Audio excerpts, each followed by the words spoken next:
बिस्मिल्लाहिर्रहमानिर्रहीम। आज हम कुछ MCQs करने जा रहे हैं, जिनमें से सबसे पहला जो हमारे पास MCQs है वो ये है कि women informed nurse that she was never vaccinated against rubella. एक औरत थी, उसने नर्स को इन्फॉर्म किया कि उसे कभी भी रूबेला के अगेंस्ट जो वैक्सीनेशन होती है वो नहीं लगी। तो अभी यहाँ पे नर्स उसे क्या एडवाइस देगी, नर्स जो बेहतर एडवाइस दे सकती है वो क्या है? तो नर्स उसे ये एडवाइस दे सकती है जो बेहतरीन है इन चारों में से, that she should be vaccinated after delivery of the baby and get discharge. कि जब जब डिलीवरी हो जाए, ठीक है, जब आप की डिलीवरी हो जाए उसके बाद आप रूबेला की वैक्सीनेशन लगवाएं, उसके बाद आप डिस्चार्ज हो। अगर किसी को रूबेला की वैक्सीनेशन ना लगी हो, ठीक है, और वो नर्स से कहें या किसी से भी कह दें कि भाई मुझे रूबेला की वैक्सीनेशन तो नहीं लगी, तो इसको अप्रोप्रिएट आंसर क्या हो सकता है, वो क्या जवाब देगा? वो कहेगा भाई जब डिलीवरी हो जाए उसके बाद आप रूबेला की वैक्सीनेशन लगा के डिस्चार्ज हो सकती हैं। अच्छा, इसके बाद है 29-year-old woman had been diagnosed with 3 cm ovarian cyst। अच्छा, ये ओवेरियन सिस्ट के बारे में मैंने आपको बता भी दिया था पहले से कि ये एक सिस्ट होती है ओवरीज में, और इससे क्या होता है, it leads to infertility. Which of the following is appropriate step of management. अभी यहाँ पे जो अप्रोप्रिएट स्टेप ऑफ मैनेजमेंट, यानी कि उसको मैनेज करने का अप्रोप्रिएट वो क्या है, स्टेप क्या है, मैनेजमेंट का अप्रोप्रिएट स्टेप क्या है। वो 3 सेंटीमीटर ओवेरियन सिस्ट है, तो उसको मैनेज करने का अप्रोप्रिएट स्टेप क्या है? तो ये है कि एग्जामिनेशन आफ्टर नेक्स्ट मेंस्ट्रुएशन, कि जब नेक्स्ट टाइम मेंसेस हो जाएं तो उसके बाद इसके एग्जामिनेशन दोबारा किया जाए। आज किए फ़र्ज़ करें, ठीक है, किसी को आज डायग्नोज हो गया कि इसे 3 cm ओवेरियन सिस्ट है, तो इसका क्या मैनेजमेंट स्टेप क्या है? तो आप वेट करें टिल नेक्स्ट मेंसेस पीरियड, और जब नेक्स्ट मेंसेस पीरियड हो जाए तो उसके बाद दोबारा उसका एग्जामिनेशन कर लें, ठीक है। इसके बाद है diabetic mother deliver full term neonate by caesarean section, ठीक है, उसका सी सेक्शन हो गया है, तो फुल टर्म न्यूनेट है और उसे NICU में एडमिट किया हुआ है, अंडर ऑब्जर्वेशन रखा हुआ है NICU में, ठीक है। द इनफेक्ट यहाँ पे अभी जो ये बच्चा है इसको क्या कॉम्प्लिकेशन होने का ख़तरा है? सी सेक्शन हुआ है, ठीक है, और वालदा जो थी वो डायबिटिक थी, ठीक है। फुल टर्म न्यूनेट का सी सेक्शन हुआ है, बच्चे को NICU में एडमिट किया हुआ है। तो अभी ये बताएं कि यहाँ बच्चे को क्या कॉम्प्लिकेशंस हो सकती हैं। तो वही जब ऊपर जिक्र आ गया है कि डायबिटिक है, तो नीचे फिर जाहिर सी बात है कि हाइपोग्लाइसीमिया का खदशा है। तो भाई यहाँ पे इसको इन्फेंट जो है वो रिस्क है किस पे? हाइपोग्लाइसीमिया पे। इसके बाद 33-year-old woman presented to ER with general weakness। अच्छा, जर्नल वीकनेस के साथ एक औरत आई, ठीक है, कह रही है कि मेरे जिस्म में वीकनेस है, मुझे कमज़ोरी फील होती है, मुझे चक्कर भी आते हैं, मुझे तकलीफ़ क्रैम्प्स भी होती हैं पूरे मसल्स में, पूरे जिस्म में। जब इसका विटामिन डी का टेस्ट किया गया तो भाई उसमें विटामिन डी की डिफिशेंसी पाई गई। चलिए, विटामिन डी की डिफिशेंसी पाई गई, तो अभी उसको क्या एडवाइस देंगे कि आप खाने में क्या चीज़ खाएं, ठीक है।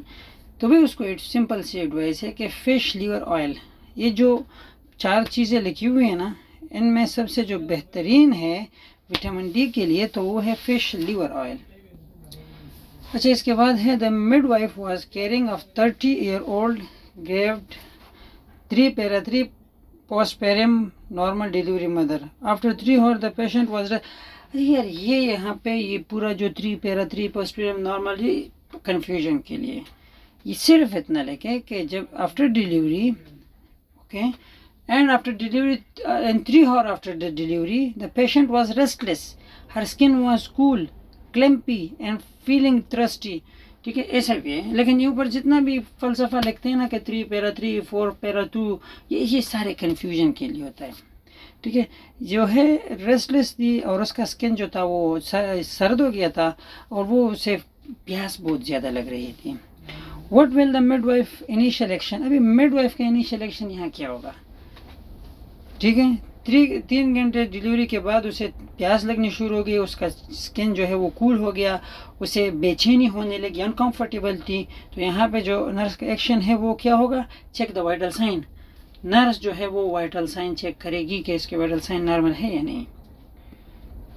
इसके बाद Which of the following nursing responsibilities should be done immediately following administration of lumbar? अच्छा ये देखें, जब भी स्पाइनल एनेस्थीसिया लगे, ठीक है, सी सेक्शन के दौरान, सॉरी सी सेक्शन करने से पहले एनेस्थीसिया जो लगाते हैं स्पाइनल एनेस्थीसिया लगाते हैं, ठीक है, एपिडोरल, ठीक है, लंबर एनेस्थीसिया लंबर स्पाइन में लगाते हैं, उसे स्पाइनल एनेस्थीसिया या उसे हम लंबर एपिडोरल एनेस्थीसिया भी कह सकते हैं, ठीक है। ये लगाने के बाद इमीडिएटली क्या करना चाहिए, इमीडिएटली उसका जो हाइपोटेंशन है, सॉरी क्यों, स्पाइनल एनेस्थीसिया के बाद ब्लड प्रेशर जो है वो इमीडिएटली डाउन होता है। तो आपको उसके हाइपोटेंशन को एसेस बहुत जल्दी करना चाहिए। जैसे ही स्पाइनल लगाएं आपको डायरेक्टली उसे ऊपर टेबल पे लिटा देना चाहिए, ठीक है। दूसरी बात यह है कि उसको बीपी कफ जो है वो आपने पहले से लगाया हो और आपके पास बैकअप में ऐसी मेडिसिन भी हो जो बीपी को फिर इंक्रीज़ कर सके। अगर एकदम से खुदा न खास्ता बहुत ज़्यादा गिरे तो स्पाइनल के बाद एपिडोरल एनेस्थीसिया के बाद आपको उसके हाइपोटेंशन को एसेस करना चाहिए बहुत जल्दी। अच्छा, इसके बाद जाते हैं, nurse is assessing the uterus of G5P4 patient. Immediately after delivery, the nurse noticed the fundus is not contracted. अच्छा ये देखें भाई, यहाँ पे मतलब सिर्फ यही है कि after delivery the fundus is not contracted. Which of the following is the most appropriate immediate action should fundus after delivery fundus is not contracted? You will massage the fundus. That's it. आपको fundus को massage करना पड़ेगा। For which of the following issues should the nurse observe the move closely during 4th stage of labor? चौथे stage of labour में आपने कौन सी हरकत जो है वो बहुत करीब से देखनी होगी। 4th स्टेज ऑफ लेबर में आपने सबसे करीब से जो देखना है, जो सबसे बारीकी से देखने वाला साइन है वो है ब्लीडिंग, ठीक है। ब्लीडिंग आपने बहुत ही गौर से देखना होता है। अच्छा, a nurse is assessing 5-month-old infant who has admitted to the pediatric ward with the correction of aorta. Which of the following is the most common assessment find? अच्छा, ये जो है इसमें correction of aorta के लिए उसको admit कर दिया गया बच्चे को, ठीक है। तो उसकी जो असेसमेंट है उसको फाइंड आउट करने के लिए सबसे जो कॉमन वे है वो क्या है, तो भाई इसका जो सबसे कॉमन वे है वो ये है कि आपको पाँव और हाथ, ठीक है, उसमें डिफरेंट ब्लड प्रेशर आएगा। Blood pressure is different on arm and leg. पाँव और हाथ में ब्लड प्रेशर जो है वो मुख्तलिफ आएगा। Which of the following vaccines are safe to administer to pregnant women? अच्छा, जो वो है प्रेग्नेंट वुमेन में जो वैक्सीन है और वो सेफ़ है वो कौन सी है, तो भाई वो टेटनस है। टेटनस जो है वो सेफ़ है। अच्छा, विच of the following is a independent function of primary health care nurse? Primary health care nurse का जो फंक्शन है वो क्या है? प्राइमरी हेल्थ केयर नर्स का जो इंडिपेंडेंट फंक्शन है complete history and nursing assessment है, ठीक है। प्राइमरी हेल्थ केयर नर्स का जो इंडिपेंडेंट फंक्शन है वो complete history and nursing assessment है। A 50-year-old woman is attending the outpatient clinic for annual checkup. 50-year-old woman जो थी वो क्लिनिक में आई एनुअल चेकअप के लिए। Which of the following should be reported if inspected during breast examination?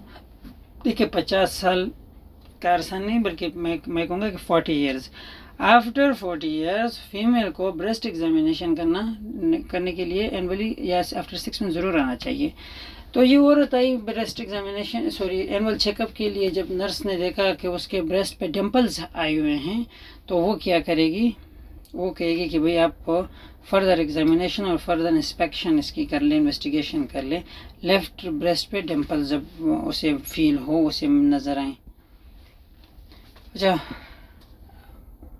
a premiporous mother is calling to clinic and report that her baby often regrets small amount of breast. एक मैंने एक पिछली video में आपसे को कहा था कि आपने कभी भी लेटे हुए किसी को कुछ नहीं खिलाना है, आपने थोड़ा सा उसका गर्दन ऊपर करके खिलाना है।